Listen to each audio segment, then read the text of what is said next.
सबको नमस्ते। आज हम टाइप्स ऑफ फंक्शंस के बारे में पढ़ेंगे। फंक्शन क्या होता है और कुछ खास फंक्शंस और उनके ग्राफ्स के बारे में हम पहले सीख चुके हैं। अगर आपने वो वीडियोस नहीं देखे तो ज़रूर जाके देखें, डिस्क्रिप्शन में लिंक मिलेगा आपको।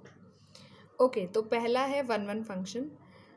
A function f from a to b is said to be one function if every element of a has a unique image in b। अगर ए के हर एलिमेंट की एक यूनिक इमेज मिलती है बी में, या फिर मैं ऐसा बोलूँ कि ए के किन्हीं दो एलिमेंट्स की सेम इमेज ना मिले बी में, तो हम उस फंक्शन को वन फंक्शन कहते हैं। इसी को ही हम मैथमेटिकली कैसे लिख सकते हैं कि अगर x1 x2 मेरे पास दो एलिमेंट्स हैं ए में से और उनकी इमेजेस सेम आ रही हैं, मतलब एफ ऑफ x1 इक्वल आ रहा है एफ ऑफ x2 के, तो x1 और x2 इक्वल आने चाहिए, तो हम बोलेंगे फंक्शन वन हो गया है। और अगर x1 और x2 इक्वल नहीं आते हैं ऐसा होने पर भी, तो f जो है वो वन नहीं होगा।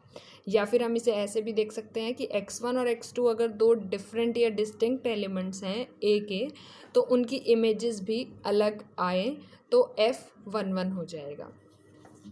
ओके, एग्जाम्पल्स देखते हैं और क्लियर हो जाएगा। तो फर्स्ट एग्जाम्पल जो हमने लिया है ये वही एग्जाम्पल है जो हमने फंक्शन को समझने के लिए लिया था। वहाँ पे भी हमने ये सबसे पहले ही डिस्कस किया था।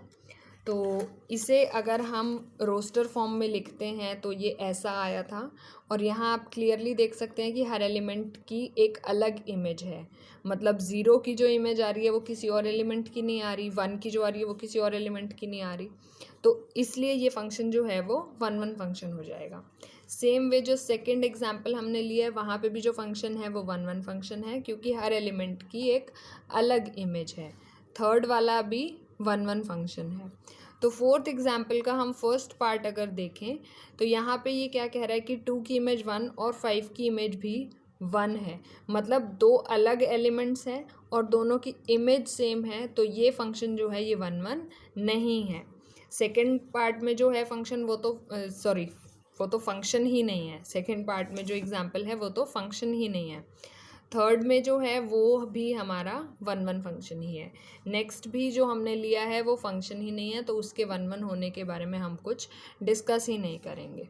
ओके, और जो हमने कुछ स्पेशल फंक्शंस किए थे उनमें आइडेंटिटी फंक्शन जो है वो भी वन फंक्शन होता है, क्योंकि ये हर एलिमेंट की अलग इमेज देता है।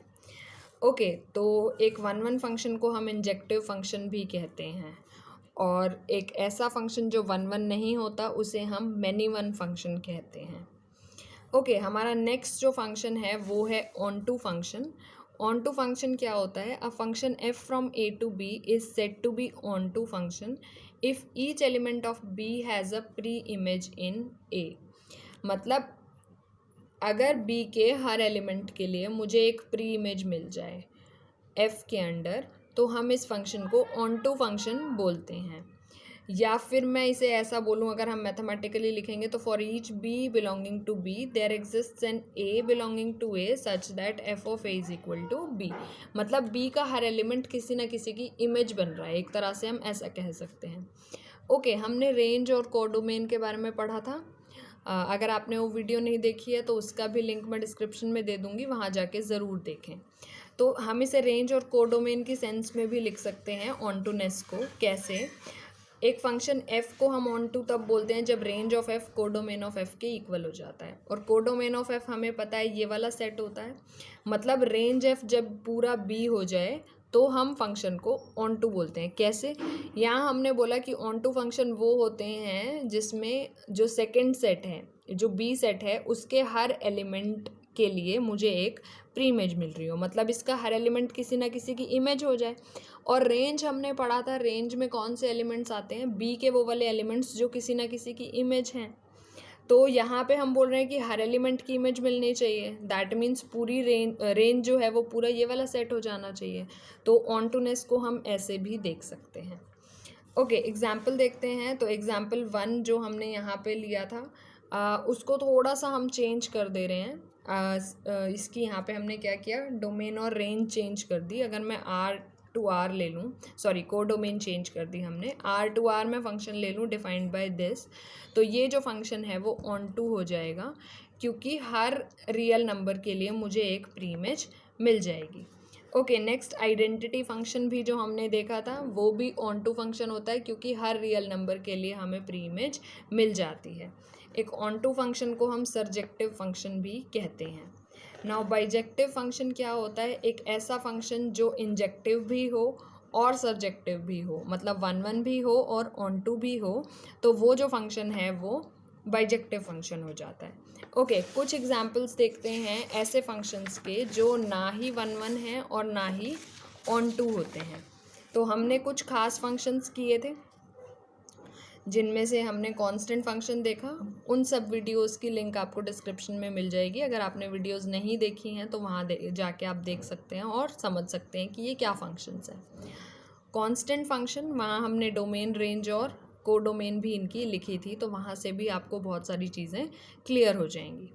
कांस्टेंट फंक्शन जो है वो 1 नहीं है, क्योंकि वो हर एलिमेंट की एक ही इमेज देता है, और ऑन टू नहीं है क्योंकि इसकी रेंज जो है वो कोडोमेन के इक्वल नहीं आती है।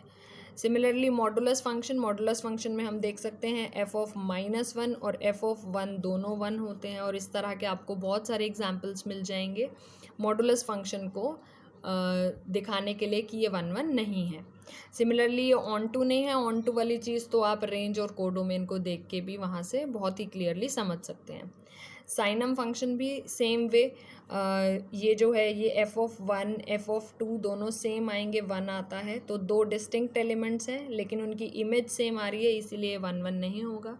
और ऑन टू तो सिंपल है कि रेंज जो है कोडोमेन के इक्वल नहीं आ रही है। देन ग्रेटेस्ट इंटीजर फंक्शन भी, वहाँ पे हमने ये चीज़ देखी थी कि बहुत सारे एलिमेंट्स की सेम इमेज देता है, इसलिए ये 1 नहीं होगा। और ऑन टू तो सेम वही एक लॉजिक, आप उसी को ही देख के समझ सकते हैं कि रेंज जो है वो कोडोमेन के इक्वल नहीं आएगी।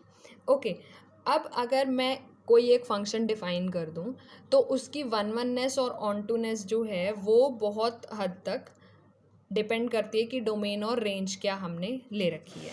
तो इस चीज़ का एग्जांपल आप यहाँ से देख सकते हैं कि अगर मैं f(n to n), मतलब मैंने यहाँ पे 10 फंक्शंस लिए हैं, डेफिनेशन वही रखी है कि f(x) x² है, लेकिन आप यहाँ पे देख पाएंगे कि डोमेन और कोडोमेन चेंज करने की वजह से 1-1 और ऑन टूनेस चेंज हो जा रही है। तो जब मैं नेचुरल टू नेचुरल लूँगी तो ये फंक्शन 1-1 तो आएगा लेकिन ऑन टू नहीं आएगा। अब ऑन टू क्यों नहीं आएगा? क्योंकि आप देखेंगे कि यहाँ कोडोमेन में जो मेरे पास 2 है उसकी कोई प्री इमेज नहीं मिलेगी, 2 किसी एलिमेंट की इमेज नहीं होगा, सेम 3 भी नहीं होगा, 5 भी नहीं होगा, 6 भी नहीं होगा, ऐसे आपको बहुत सारे एलिमेंट्स मिल जाएंगे। फिर Z2n अगर हम लेते हैं तो ऑन टू का तो वही रीज़न है, ऑन टूनेस में तो आप चेक कर सकते हैं। 1-1 क्यों नहीं होगा? क्योंकि f(1) और f(-1) दोनों 1 हो जाएंगे, तो 2 एलिमेंट्स की सेम इमेज और 2 एलिमेंट्स दोनों अलग अलग हैं, तो ये 1-1 भी नहीं होगा। सिमिलरली ये 1-1 ऑन टू नहीं होगा, ये भी 1-1 ऑन टू नहीं होगा। यहाँ पे n to z लिया है तो ये 1-1 तो होगा लेकिन ऑन टू नहीं होगा।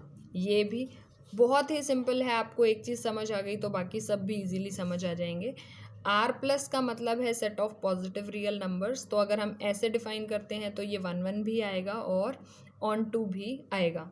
यहाँ पे है R negative, set of negative real numbers to set of positive real numbers, क्योंकि स्क्वायर करके मुझे पॉजिटिव नंबर्स ही मिलते हैं सभी, तो हमने यहाँ पे कोडोमेन ये लिया है, तो इसी से ही ये फंक्शन 1-1 और ऑन टू दोनों हो जाएगा। देन ये सेट जो है ये क्या है? R+ में अगर हम 0 और साथ में ले लेते हैं तो ये सेट बनता है, तो यहाँ से यहाँ जब हम लेंगे x² तो ये भी 1-1 और ऑन टू दोनों होगा। तो आई होप आपको 1-1 और ऑन टू वाली चीज़ क्लियर हो गई है। अगर आपको अब भी कुछ डाउट रहता है तो कमेंट्स में लिखकर ज़रूर बताएं, मैं कोशिश करूँगी कि मैं आपके डाउट सब क्लियर कर सकूँ। वीडियो हेल्पफुल रही हो तो वीडियो को लाइक करें और सबके साथ शेयर भी करें, और चैनल को सब्सक्राइब ज़रूर करें। बहुत बहुत धन्यवाद।